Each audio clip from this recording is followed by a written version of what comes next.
प्रदेश उत्तराखंड में आपके साथ मैं हूं श्वेता एस त्रिपाठी। चारधाम यात्रा शुरू होने में अब महज 2 दिन बचे हैं, जबकि केदारनाथ धाम के कपाट 24 अप्रैल को खोले जाएंगे। लिहाजा यात्रा व्यवस्थाओं का जायजा लेने के लिए मुख्यमंत्री हरीश रावत केदारनाथ धाम पहुंचे। उन्होंने वहां की व्यवस्थाओं का जायजा लिया।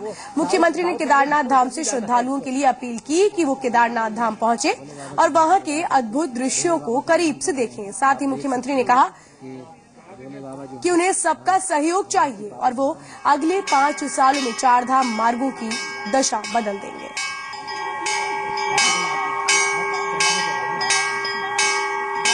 तो 21 अप्रैल से चारधाम यात्रा की शुरुआत हो रही है, अक्षय तृतीया के दिन।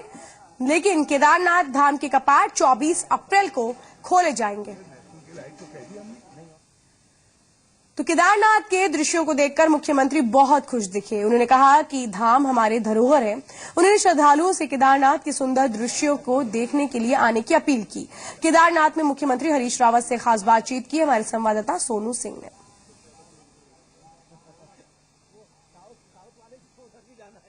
इस वक्त हम मौजूद हैं पावन धाम केदारनाथ धाम में। जी हाँ, केदारनाथ धाम में स्वयं सरकार के मुखिया मुख्यमंत्री हरीश रावत जी स्थिति का जायजा लेने के लिए पहुंचे हैं। और हम आपको बता दें कि कुछ समय पहले यानी जनवरी के माह में जब हमारी जी मीडिया की टीम यहां पर आई थी, तब से लेके आज तक कई निर्माण कार्य हमने स्वयं देखे हैं। देखिए, ये धाम हमारे पास मानवता की, सभ्यता की, संस्कृति की धरोहर है। ये हमारे देवी देवताओं की धरोहर है हमारे पास जो है। और हमारा कर्तव्य है कि हम मानवता के लिए इनके दर्शनों को सुगम बनाने का काम करें, सुरक्षित बनाने का काम करें और हम इनको सुविधा युक्त बनाने का काम करें।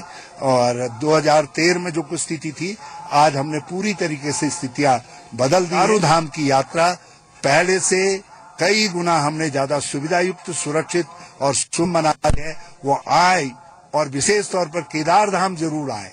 जो नजारा आज भगवान शिव का है, ये कभी कभी देखने को मिलता है। भगवान शिव बर्फ से इस समय अलंकृत है। चारों तरफ बर्फ की चोटियां ढकी हुई हैं। उनका आंगन बर्फ से ढका हुआ है। शिव अभिषेक कर रहे हैं बर्फ से अपना जो है। और जिस तरीके का दृश्य इस समय कैलाश में और मानसरोवर में होगा, वही दृश्य इस समय केदारनाथ में दिखाई दे रहा है। वो इस दृश्य का भगवान शिव को उनके प्रतीक स्वरूप में उनका अभिषेक होता हुआ देखें और उसका आनंद उठाएं। सीएम साहब, यात्री जो आ रहे हैं वो सुरक्षित होंगे, सुगम उनकी यात्रा होगी, कैसे आप उन लोगों को विश्वास दिलाएंगे? ये मेरी सफलता का सवाल नहीं है, ये सवाल उत्तराखंड की सफलता का है। मैंने कहा ये धरोहरें हैं उत्तराखंड को, उत्तराखंड का राजकीय कर्तव्य है और हम उस कर्तव्य को पूरा कर रहे हैं। और मैं चाहता हूं, इसमें सबका सहयोग चाहता हूं। और अगले 5 साल में आप यहाँ एक बड़ा परिवर्तन देखेंगे और उस परिवर्तन की हमने शुरुआतें कर दी है, उसका रोड मैप बना दिया है। इस समय मैं इतना ही कहना चाहता हूं कि हमने इस मार्ग में सारे स्थल दिए हैं। पहला काम शेष है गौरी कुंड को विकसित करने का। दूसरा है हमको रामबाड़ा का भी कुछ प्लान करना है। रामबाड़ा और हमारा गरुड़ चट्टी का, इसको भी देखना है। तीसरा काम है परमानेंट सुरक्षा चक्र हमने मंदिर के चारों तरफ निर्मित करने का काम करना है। और चौथा काम है जिसको हम अभी पूरा कर देंगे, वो है मंदाकिनी और सरस्वती के संगम पर एक सुंदर घाट के निर्माण करने का। और उसका काम हमने अभी लॉन्च कर दिया है, उसको शुरू कर। अपने सभी कैमरामैन गोविंद के साथ सोनू सिंह, जी मीडिया, केदारनाथ धाम। तो केदारनाथ में इस वक्त विहंगम दृश्य दिखाई दे रहा है। हमारे संवाददाता सोनू सिंह ने केदारनाथ की एक्सक्लूसिव तस्वीरें हमारे पास भेजी है, आपको भी दिखाते हैं। इस वक्त फिलहाल अभी यात्रा शुरू होने में तो 6-7 दिन बाकी है, लेकिन इस वक्त वहां पर क्या नजारा है उससे आपको रूबरू करवाते हैं। ये यात्रियों के रहने के लिए हैं। इसके अलावा जो यहाँ पर कामकाज करने वाले अधिकारी हैं, वीवीआईपी हैं, जनप्रतिनिधि हैं, उनके ठहरने के लिए भी व्यवस्था की गई है। अस्थायी तौर पर भी यहाँ लोगों के रहने के लिए व्यवस्था की गई है। कुछ टेंट यहाँ पर लगाए गए हैं जिनको अस्थायी तौर पर यात्रियों को रोका जाएगा। आज की ताजा तस्वीर की बात करें तो मैं अपने सहयोगी से चाहूंगा कि वो ये दिखाएं कि राइट हैंड में ग्लेशियर भी यहाँ पर कुछ समय पहले आए थे। इसके साथ साथ हम ये दिखाना चाहेंगे खूबसूरत जो ये नज़ारे हैं, जो हिमालय के बड़े बड़े पहाड़ हैं जो कि बर्फ से ढके हुए हैं, इनके बीच में बसे हुए हैं भोले बाबा केदारनाथ धाम। जी हाँ, केदारनाथ धाम की व्यवस्थाओं की हम बात कर रहे हैं। खूबसूरत नज़ारा जो कि मन को मोह लेता है वो केदारनाथ धाम है। इस केदारनाथ धाम की ये जो ताजा तस्वीर हैं वो हम आप तक पहुंचा रहे हैं। यहाँ पर निर्माण कार्य किए जा रहे हैं। कुछ मकानों को पंडा समाज की अनुमति के बाद उनको डिमोलिश कर दिया गया है और उसके बाद नए हट्स, नए मकान उनको बना करके दिए जा रहे हैं वैज्ञानिकों के राय मशवरे के बाद। इस वक्त हम उस हेलीपैड पर मौजूद हैं जिस पर कि Mi-26 उतरता है। आप देख सकते हैं केदारनाथ धाम के राइट हैंड साइड का है। यहाँ पर काम चल रहा है, बिजली की व्यवस्थाओं को दुरुस्त किया जा रहा है, पानी की व्यवस्थाओं को दुरुस्त किया जा रहा है, पेयजल की जो व्यवस्थाएं उनको चाक चौबंद किया जा रहा है। सुरक्षा के इंतजाम तो यहाँ पर है ही हैं। इसके अलावा यात्रियों को असुविधा ना हो, उनको परेशानियों का सामना न करना पड़े, इसके लिए तमाम निर्माण कार्य किए जा रहे हैं। कुछ कामकाज अभी भी चल रहा है और कामकाज के चलने की कमोवेश ये 24 घंटे की यही रफ्तार है कि लगातार यहाँ पर काम हो रहा है। आप देख सकते हैं SDRF के जवान हैं, निम से जुड़े कुछ कर्मचारी हैं, पदाधिकारी हैं। इसके अलावा पोकलैंड है, JCB है जो कि यहाँ काम कर रही है।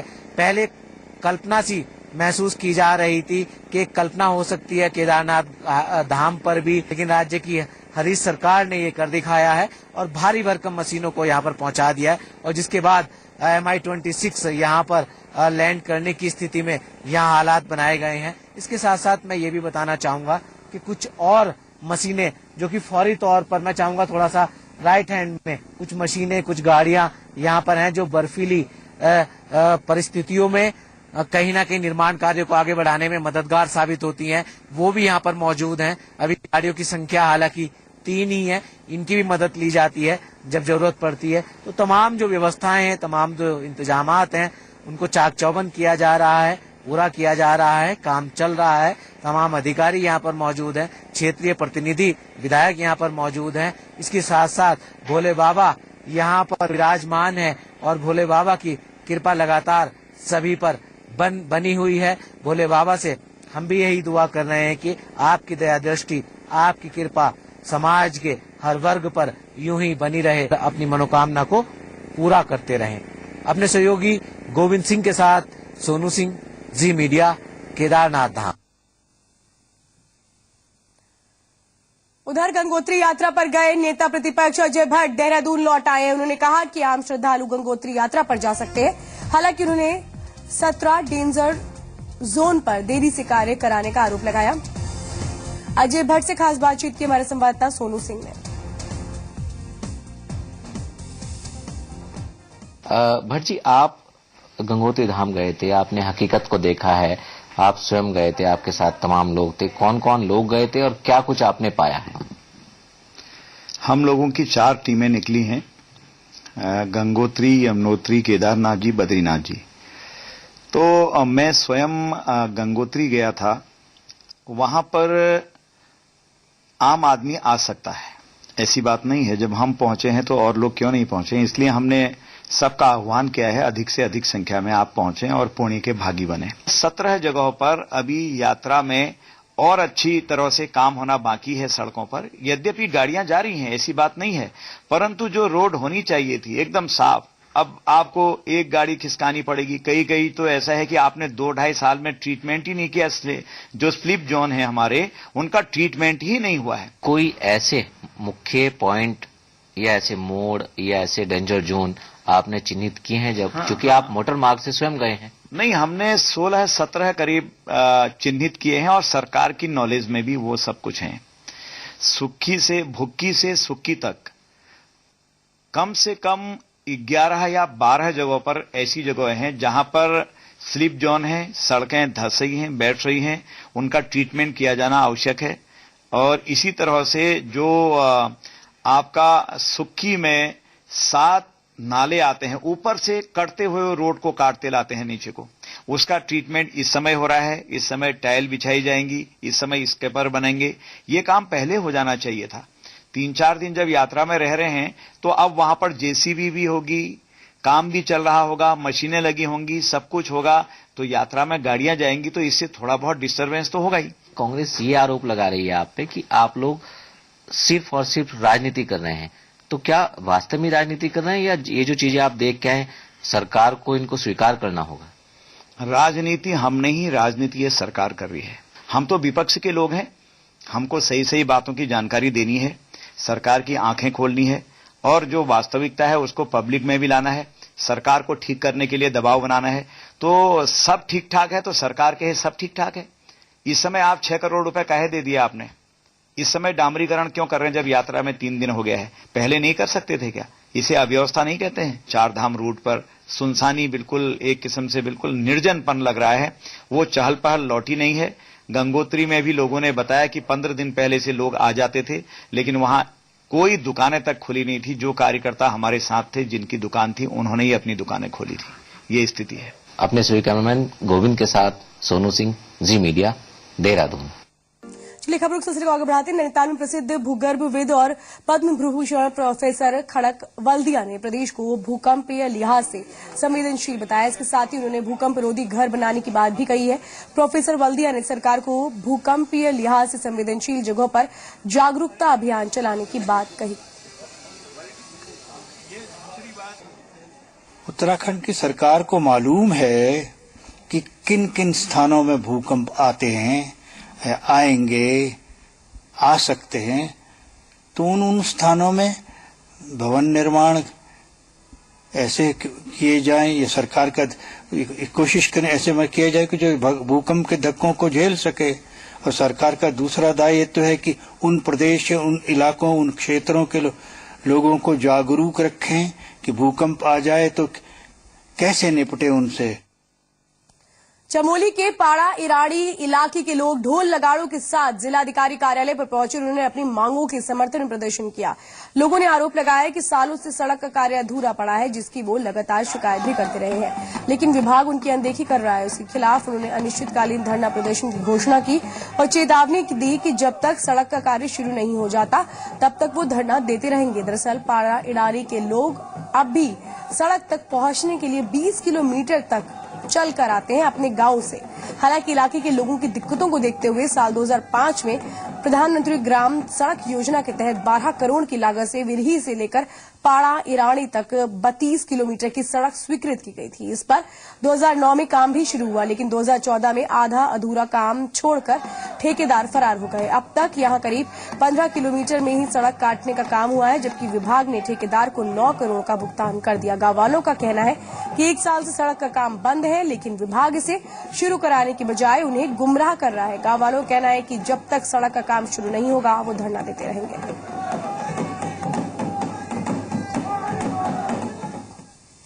दिल्ली से देहरादून को जोड़ने वाला हाईवे कार्यदायी संस्था की सुस्त चाल के चलते दुर्घटनाओं की बड़ी वजह बनता जा रहा है, जिसके बाद एसडीएम डोईवाला ने कार्यदायी संस्था और पीडब्ल्यूडी के अधिकारियों की बैठक ली और जमकर फटकार लगाई।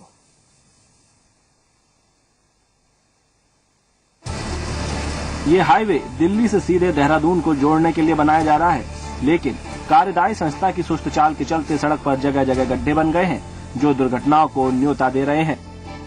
देखिए, बहुत ही दुखद है। चारों धाम यात्रा भी यहाँ चलती है, देश विदेश से तीर्थयात्री पर्यटक आते हैं और मैं देखता हूँ कि देहरादून हो, डोईवाला मार्ग हो, कार्य बहुत धीमी रफ्तार से चल रहा है। निश्चित रूप से इसका परीक्षण कराए जाने की आवश्यकता है। इधर आए दिन हो रही दुर्घटनाओं से नाराज डोईवाला की एसडीएम वंदना सिंह ने कार्यदायी संस्था और पीडब्ल्यू के अधिकारियों के साथ बैठक की और कार्य की गति को लेकर फटकार लगाई।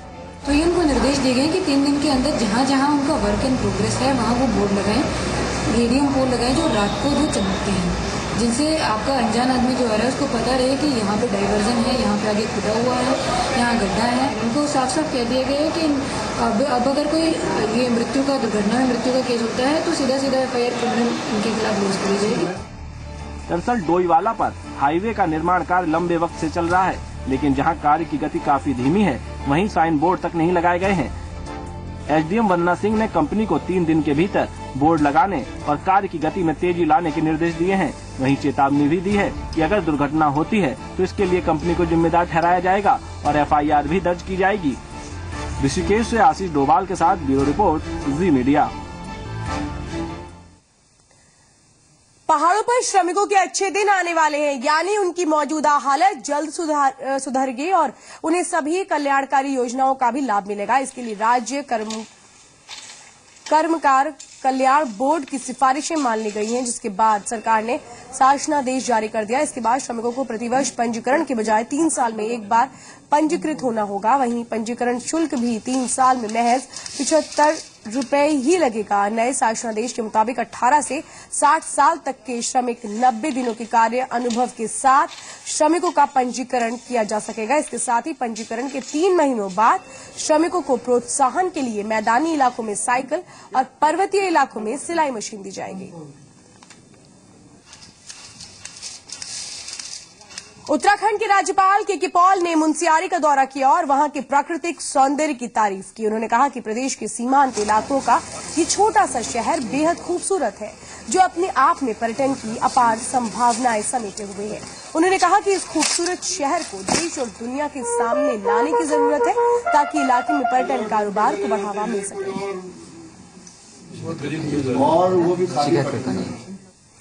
तो इधर अल्मोड़ा में राज्यपाल के पॉल ने राज्य से हो रहे पलायन पर भी चिंता जताई है और सरकार को काश्तकारी में बढ़ावा देने और रोजगार के ज्यादा अवसर उपलब्ध कराने के सुझाव दिए हैं।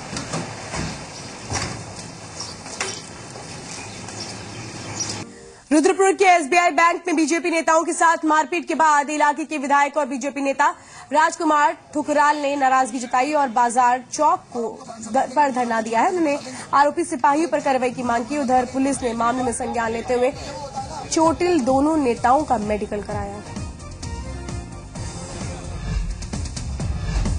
उत्तरकाशी में 6 महीने बाद गंगोत्री नेशनल पार्क का गौमुख ट्रैकिंग दलों के लिए खोल दिया गया है। साथ ही पार्क में वहां जाने वाले पर्यटकों के लिए पार्क प्रशासन परमिट जारी करना शुरू कर देगा। ऋषिकेश में गंगा बचाओ और पर्यावरण स्वच्छता का संदेश के लिए बच्चों ने 1.5 किलोमीटर लंबी रंगोली बनाई। हरिद्वार से बड़ी संख्या में कांग्रेस कार्यकर्ता दिल्ली के लिए रवाना हो गए हैं। 19 अप्रैल को दिल्ली में आयोजित होने वाले किसान और मजदूर महारैली में ये कार्यकर्ता हिस्सा लेंगे।